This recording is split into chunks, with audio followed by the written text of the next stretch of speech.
Scarlett Johansson thinks her career could have gone a different direction if she continued to take bombshell-type roles. The 38-year-old actress sat down for a rare podcast interview on Table for Two with Bruce Bozzi and recognized how 2003's Lost in Translation set her on a certain trajectory. It sort of was my transition into my adult career. Johansson, who made her film debut at age 9, recalled, "I had a really hard time doing Lost in Translation.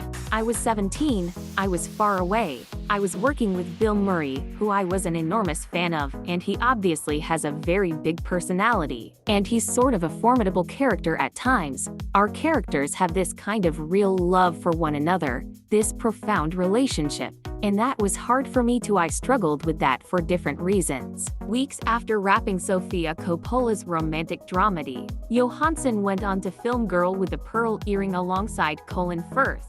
After finishing both movies, Johansson felt like she was in a weird fever dream. "Young girls like that are really objectified, and that's just a fact," Johansson said at one point, explaining how her career began with "This path of ing new. I did Lost in Translation and Girl with the Pearl Earring, and by that point, I was 18, 19, and I was coming into my own womanhood and learning my own desirability and sexuality. I think it was because of that trajectory I had been sort of launched towards. I really got stuck," Johansson told Bozzi on the podcast, which is co-produced by iHeartMedia and Airmail.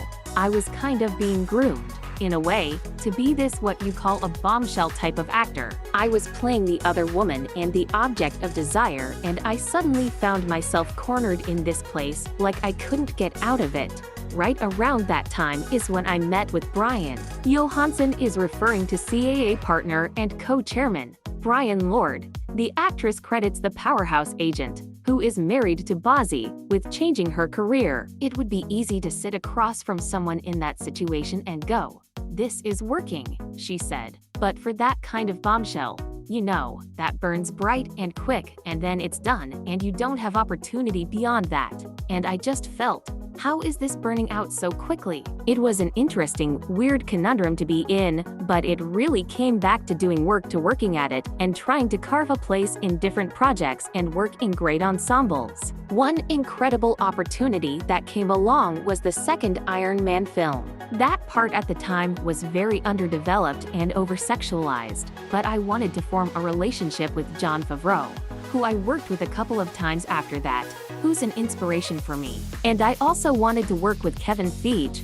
who's the head of Marvel, who I knew had a vision for this big picture, which at the time people forget, that genre was not what it is now. Johansson continued, "The first Iron Man with Robert Downey was a sensation. It was unprecedented." Johansson is now one of Hollywood's highest-earning stars and has been nominated for an Oscar twice since teaming up with Lord. While some may think that gold statue is her dream, Johansson's ultimate goal may come as a surprise. "I really love producing, and I love producing other people's stuff," she declared. "My ideal job is a corner office on the Disney lot.